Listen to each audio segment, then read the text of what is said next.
what is going on? This is the third video for the C++ video series. In this video, we're going to go over functions. Functions are really useful because they allow us to not duplicate our code like hundreds of times for no reason at all. If we can just create a function that we can call hundreds of times instead of a bunch of lines added to our program hundreds of times with the risk of causing errors. This is going to be a pretty important video, so please pay attention. My name is Pranav. My name is Arnesh. And let's get started. And let's get started. All right. So first step to a function is going to start off with our signature. So basically how our function header is going to work is first we're going to specify the type. Like what is our function going to return, right? We're going to have bool. And we call a bool is short for boolean. A boolean only returns two values, true or false. So our function we're going to create today is will I get into Stanford? And the answer is maybe not. But that's the purpose of this function, is to determine will I get into Stanford or not. So we have bool, then our space name of the function is going to be will I get into Stanford, and make sure, and this is very important, to have open and close parentheses. And basically the point of these parentheses is that we can include some parameters. Basically what parameters are placeholders, such that when a user is calling that function, they can pass in some arguments. And that argument is going to be substituted into the function. And that function is going to take in that data to perform some sort of calculation or output with that certain data. So our two parameters we're going to have is our GPA, so int GPA. Or actually, no, in this case, we should use double, because recall GPA can be double or decimal values, so double GPA. And we can use int SAT score, because you can't get like a 1600.0. It's just whole numbers. So that is our signature, and Pranav will carry us with the rest of the function implementation. All right. So will I get into Stanford? Let's go ahead and take this function signature and copy it. And we don't need the semicolon because obviously we're going to have these brackets. So let's go ahead and copy this signature and then paste it below our main function. It's good practice to have a signature on top and then add our function here.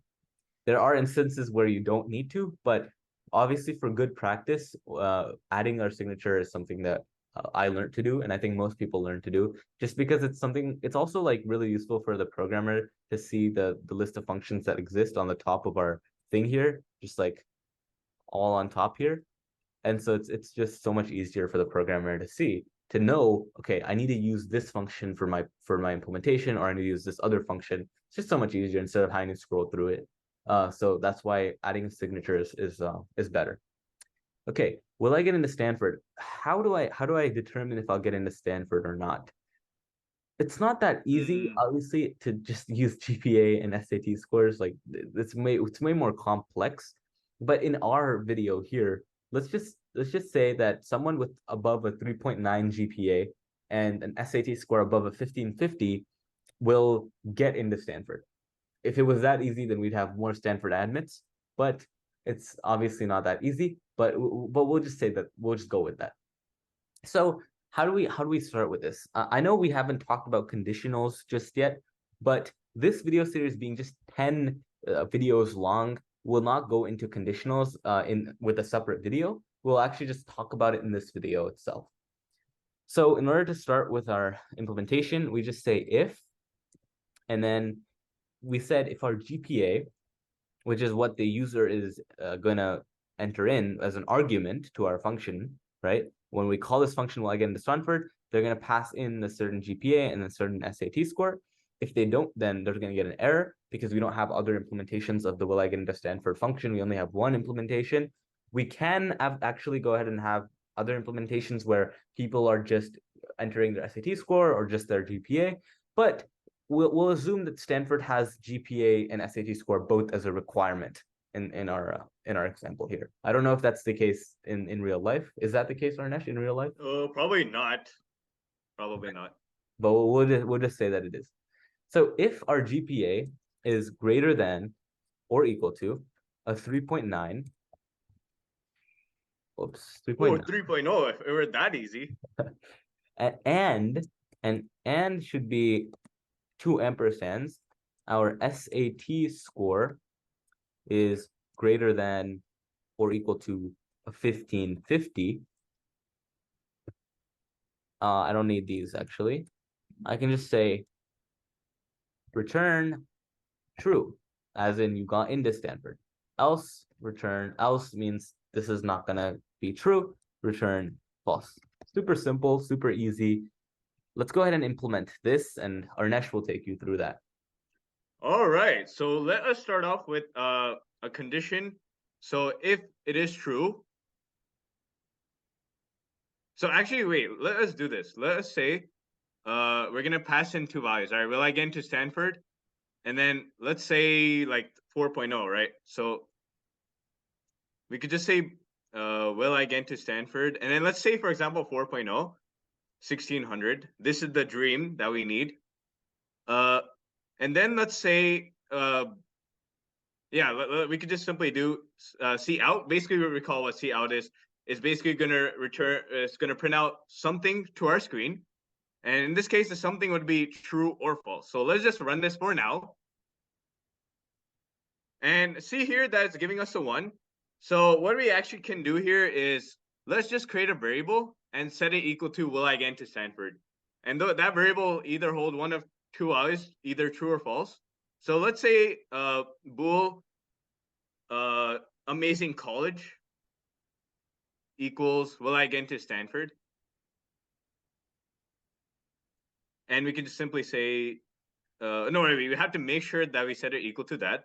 So we can say equals that, and then we can have our condition used. So if it is true, so if amazing college, and recall that when you have a condition, it's checking if something is true, and if that condition is true, it's going to run some statement. So we're gonna have if amazing college, then say I got in Stanford, and say best day of your life, because of course we get in. That is the best day of your life. And if amazing college, best day of my life, and say else. So else, which means the only remaining condition that is left, if you didn't get in, is gonna say, oh, what a bad day. Or we should have more positive message. So, or it's better, you could say, thing is better to say else, right? So that's more readable, right? You could say else. Now, one thing I want to point out is in our bool function, like you don't have else. You don't really need that because if the GPA is greater than 3.9 and is greater than 115.50, it's going to return true and exit out of the function. So it's not going to check the return false if it does return true. But if it is false, then the only thing that's going to be returned is return false. But in the cases of our main function, it is better, and actually it is, we have to actually have else, because what is it going to do? It's going to read, our main is going to read from top to bottom. So it's saying if amazing college, if you did get in, then it's going to print out the message. But even then, if you don't have an else, it's going to still print out that message saying, oh, it's still going to print out the message saying, oh, we didn't get in. And that's not true, because it can be possible to get in and not get in at the same time, right? So it's better to say else. Else means if the first condition was true, it's going to check the next condition. So count, oh man, that's the reaction you would have if you didn't get in, right? Oh man, I didn't get in. But no negative thoughts. It's not the end of the road, right? So try again next time. And I think that is our implementation on our main. So let's try it out and run it. What does it say? Hey, we got in. Let's go. All the effort pays off. You got 4.0 GPA, 1600. We got in. But let's say that we got a 3.5 to test if we didn't get in. And let's run it to see what happens. Oh man, even though we got a full SAT score, our GPA couldn't make us get in. So that's unfortunate. But now we get to really see how functions work, how parameters work, and how we can pass in arguments, which the function will take in and generate some sort of output, which is in this case either true or false. And since we can use conditions. So if this is true, then you can print out the message saying, oh, I got into Stanford best day. Else, we're going to print out another message, because the first time we did it, we only saw 1. Now, when we were reading this first time, we're going to be like, oh, what is 1? So it's better to have clear messages saying I got into science fair. So if this is true, then you're printing out a readable message that makes it clear to the user saying that they get in or not.